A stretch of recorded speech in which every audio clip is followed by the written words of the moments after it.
Oye, ¿qué traes ahí? Un objeto. ¿Y qué vas a hacer con él? Ay, si te digo ahorita no tendríamos programa. Ah, bueno. Hola amigas y amigos beatboxers, yo soy Axel. Y yo soy Gaby. Bienvenidas y bienvenidos a Beatbox, prácticas del Tecnocotorreo, el programa correspondiente a la asignatura de saberes digitales.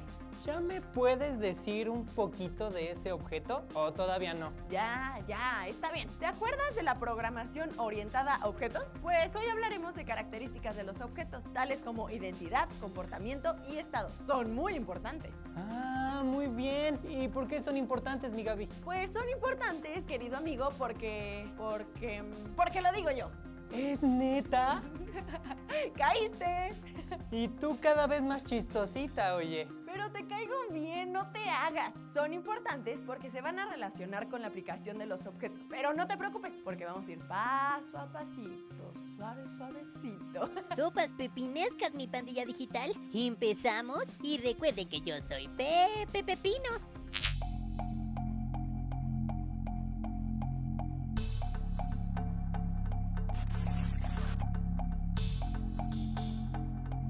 Gaby, recuerda que ya hablamos de los objetos en programación, pues ahora hablaremos de los estados de los objetos. Échale. Los objetos tienen estados y se pueden ubicar con tres posibles situaciones. La primera es el estado determinado por los atributos. Ah, ya, esta sí me la sé. Aquí se refiere a los datos que están asociados al objeto, ¿cierto?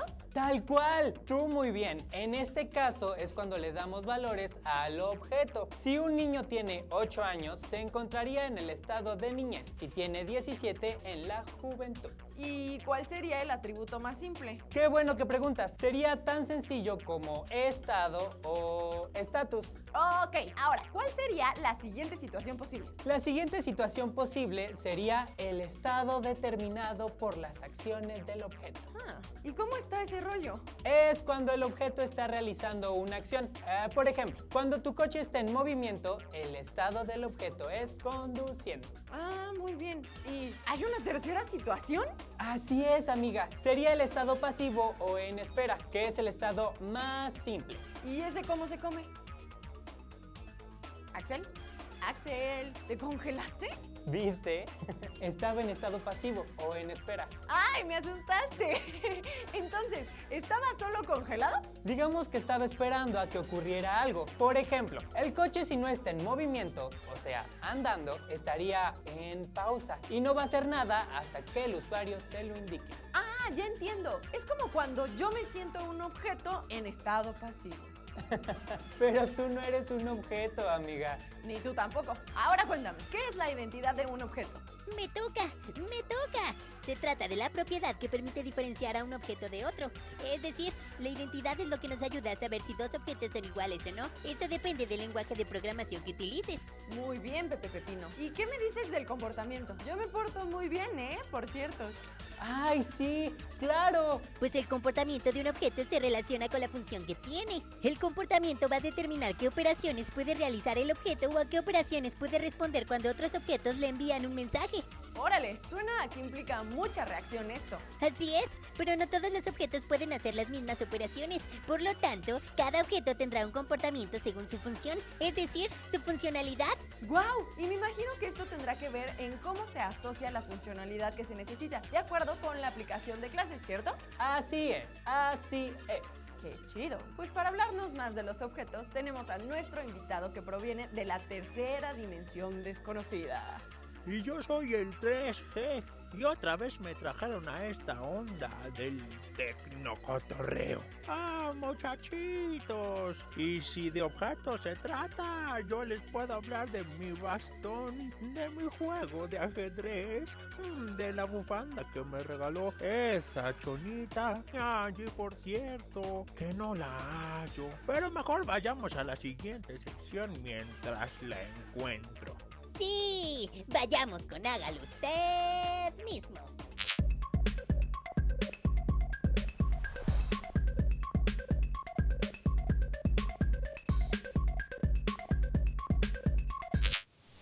Hola amigos de Saberes Digitales, espero que se encuentren muy bien. Hoy vamos a hablar de objetos, sus atributos, sus funciones, sus clases, sus métodos.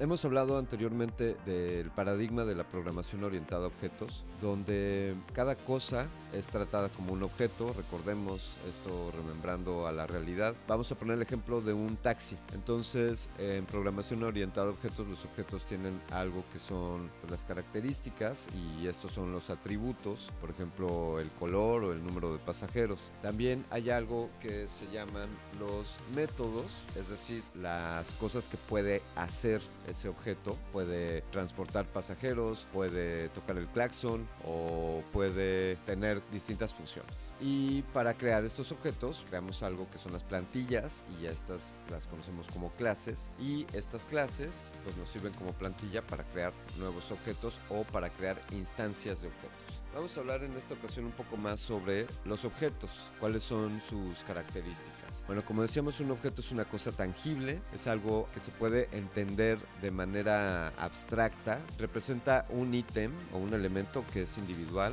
o una entidad abstracta. Y los objetos tienen distintos estados, distintos comportamientos y tienen una identidad. Los estados de un objeto abarcan todas las propiedades que este objeto tiene y los valores actuales de cada una de estas propiedades. Por ejemplo, un taxi está libre, está ocupado o está fuera de servicio. Las propiedades de los objetos suelen ser estáticas, es decir, disponibilidad del taxi sería la propiedad, y los valores, estas pueden ser dinámicas o cambiar con el tiempo. El taxi está libre de las 8 de la mañana a las 9 de la mañana.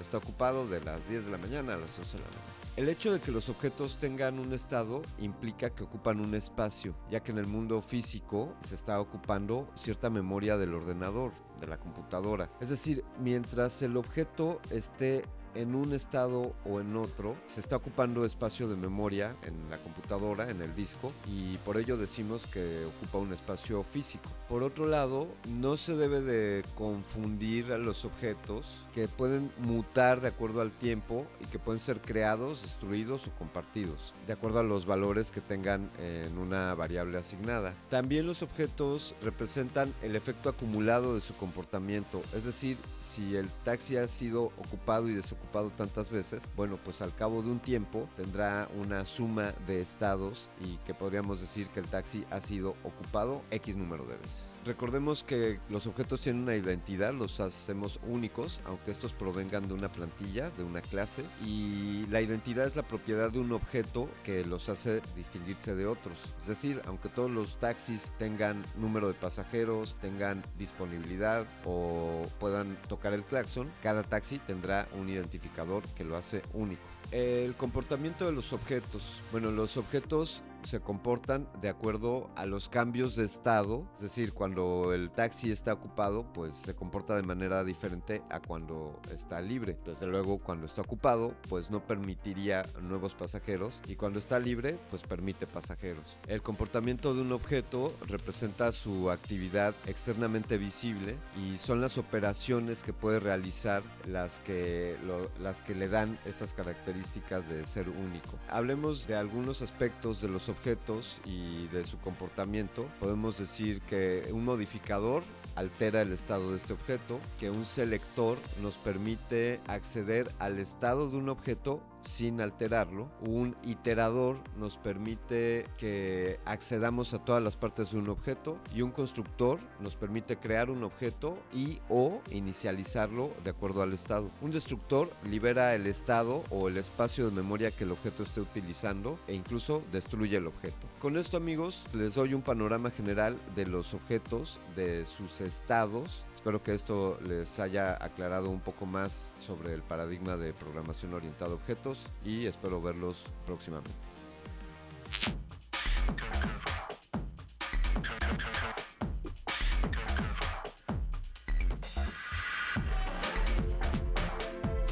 Genial, pandilla digital. Sigamos en esta dimensión pepinesca del saber digital. Axel, ponte cómodo porque te voy a contar sobre un tipo muy interesante. ¿Quién? ¿Quién? Se llamaba Ole Johan Dahl. ¿Has oído hablar de él? No. Ahora sí me agarraste en curva. ¿Quién era? Ole Johan Dahl fue un científico noruego y es considerado uno de los padres de la programación orientada a objetos. ¿Es el papá de Po? Uno de ellos. Fíjate que él, junto con Kristen Nygaard, allá por los años 60 del siglo pasado, comenzó a idear la programación orientada a objetos. Juntos desarrollaron los conceptos de objeto, clase, herencia, creación dinámica, entre otros. ¡Qué chido! ¿Y daba clases en alguna universidad? Sí, él daba clases en la Universidad de Oslo. Como profesor e investigador, escribió trabajos como Estructuras jerárquicas de programa, incluido en el libro Structured Programming, Programación estructurada, en 1972, junto con Charles Anthony Richard Hoare. ¡Órale! Todos unos pioneros, ¿verdad? Tal cual. Y durante su carrera, Dahl fue especializando su trabajo orientado a objetos. En 2001, por cierto, recibió el premio Turing. ¿Ese qué premio es? ¿Es como el premio Nobel? Pues algo así. Podría decirse que es el Nobel de la computación. En este caso, lo recibieron Dahl y Kristen Nygaard por haber desarrollado los lenguajes Simula 1 y Simula 67, que estaban precisamente orientados a objetos. Genial, genial, genial. Ahora vayamos con la primera parte de nuestra entrevista. ¡Yupi!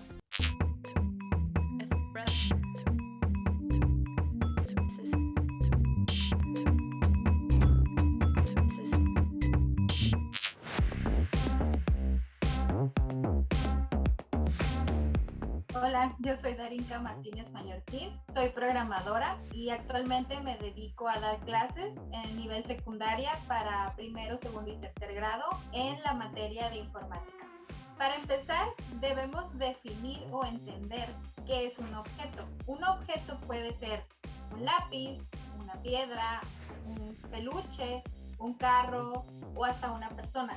La importancia de conocer las características del objeto es para que nosotros aprendamos a diferenciar qué es lo que hace nuestro objeto. De esta manera no vamos a mezclar el comportamiento con atributos, acciones o variables, y es mucho más fácil manipularlo, y de esta manera definimos mejor nuestro objeto. Por ejemplo, la persona como objeto, en este caso, tiene sus atributos como es edad, apellido, color de piel o profesión, o etcétera, ¿no? También como comportamiento puede tener hablar, caminar, comer, mirar, nacer y los que se te puedan ocurrir. Las características o las propiedades de un objeto que, siguiendo una línea de nuestro objeto persona, pues serían las características o propiedades de la persona que estamos tomando como el objeto de nuestra clase, es decir, lo que lo define y no cambia. Por ejemplo, también pudiera ser un carro que sus atributos son las llantas, las puertas, las ventanas, que son cosas que no van a cambiar en ningún caso. Pues usando el mismo ejemplo de nuestro carro, pues un carro puede tener otros objetos que en este caso pudiesen ser llantas, puertas, volantes, asientos, y cada elemento tiene sus propias variables y atributos. Pronto regresaremos a la segunda parte de esta entrevista. Y mientras sigamos con nuestro dueto digital. Axel, ¿has visto a Don 3G? Uy, pues al inicio estaba con nosotros. Nos iba a platicar de la bufanda que me regaló esa chonita que todavía no la encuentro. ¡Ay, Don 3G!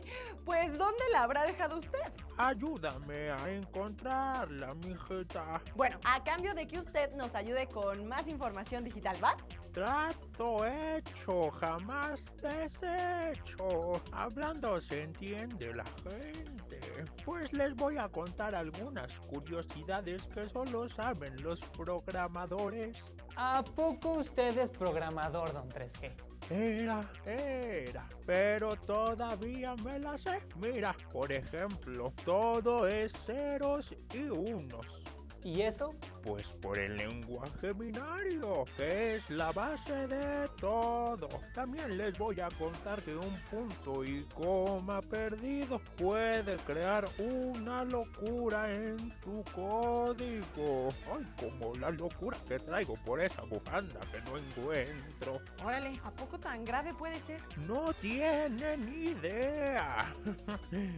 Les cuento otra. Java y JavaScript no tienen relación entre ellos. ¿A poco no? Yo pensé que eran parientes. Pues ya ven que no, muchachos. Hay una más. A lo mejor ya se la sabían, pero HTML y CSS no son lenguajes de programación. Ah, eso sí lo sabía. Yo también, pero no está de más que nos recuerde qué son entonces. Pues HTML es un lenguaje de marcado y CSS es un lenguaje de hojas de estilo. Clarín. Y una más, eso que llamamos la nube, pues en realidad es una computadora o muchas computadoras. Ay, yo sí me imagino una nube. Y otra curiosidad que muchos que quieran programar deben tener en cuenta: no hay software libre de errores. Ya, ¿en serio, don 3G? Muchachita, no se te olvide que no existe el código perfecto, pero sí es el trabajo de programadores buscar y corregir todos los errores posibles, o mejor dicho, los bugs. Órale, pues muchas gracias, don 3G. Estuvo entretenida y muy ilustrativa toda su información. Es un gusto, muchachos. Gracias, don 3G. Oye, Axel, tenemos entrevistas pendientes. Lo que queda pendiente es la bufanda de Chonita. Ay, ay, ay, ay, ay, ay, ay, ay. Que no les digan, que no les cuenten. Vamos a la segunda parte de la entrevista.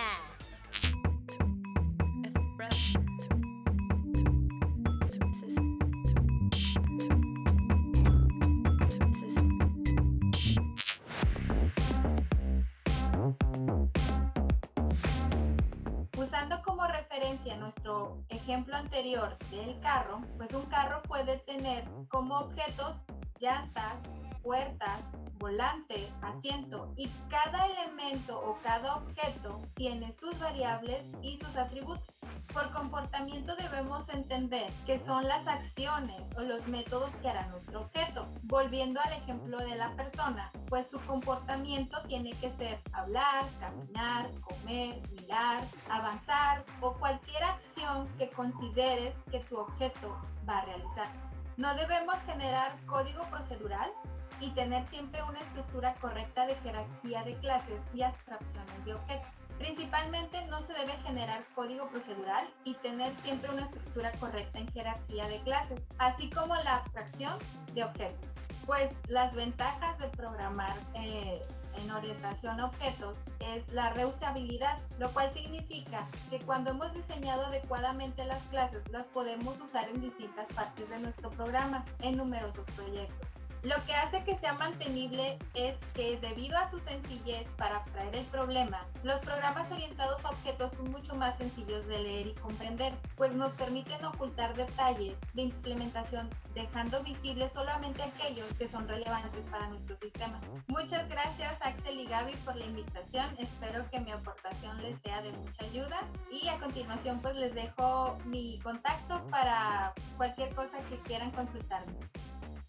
Muchísimas gracias por toda esta información hiperdigital. Gaby, me siento como adentro de un videojuego, donde veo que el universo se me hace más y más y más grande conforme avanzamos. Yo también. Lástima que ya casi es hora de irnos. Ay, ¿en serio? Así es, mi Axel. A ver, cuéntame, ¿qué aprendiste el día de hoy? Que la vida se encuentra en un estado de carnaval. Tú cada día te haces más gracioso, oye. Justo hablando de los estados. ¿En qué estado estamos? Pues si fuéramos objetos en estado parlanchín, ¿no? Ándale, sería un estado más específico como hablar. Si caminamos, el estado es caminar. Si flotamos, el estado es flotar. Y así. Entonces, si me quedo detenida o parada, ¿estoy en estado pasivo? Ya le agarraste la onda. Y yo como que estoy entrando en estado... Uy, hambriento, oye. Pues a que ni sabes qué. ¿Me vas a comprar un gazpacho? ¿Qué es eso? Es un vaso con fruta y queso y cebolla y chile y limón y sal. Buenísimo. ¿Sí? ¿Dónde los venden? Ay, En Morelia. Perdón. Bueno, pues ya podemos programar objetos. Ya nos la sabemos de todas. Espérate tantito, todavía nos falta. Tenemos que aprender cómo se representan los objetos en un proceso de programación. ¿Y eso cómo se hace, oye? No te preocupes, lo investigaremos y lo checaremos en el próximo programa. ¡Jalo! Y por ahí también vamos a conocer el modelo entidad-relación. O sea, ¿cómo entrar en una relación? Ay, amiga, de eso sí te doy clase. No, entidad y relación. Pero no te preocupes, porque el próximo programa lo dejaremos explicadito. Gracias por estar con nosotros y no se olviden consultar nuestras redes sociales. Y de que yo soy Pepe Pepino. Y ahora sí, ¡adiós!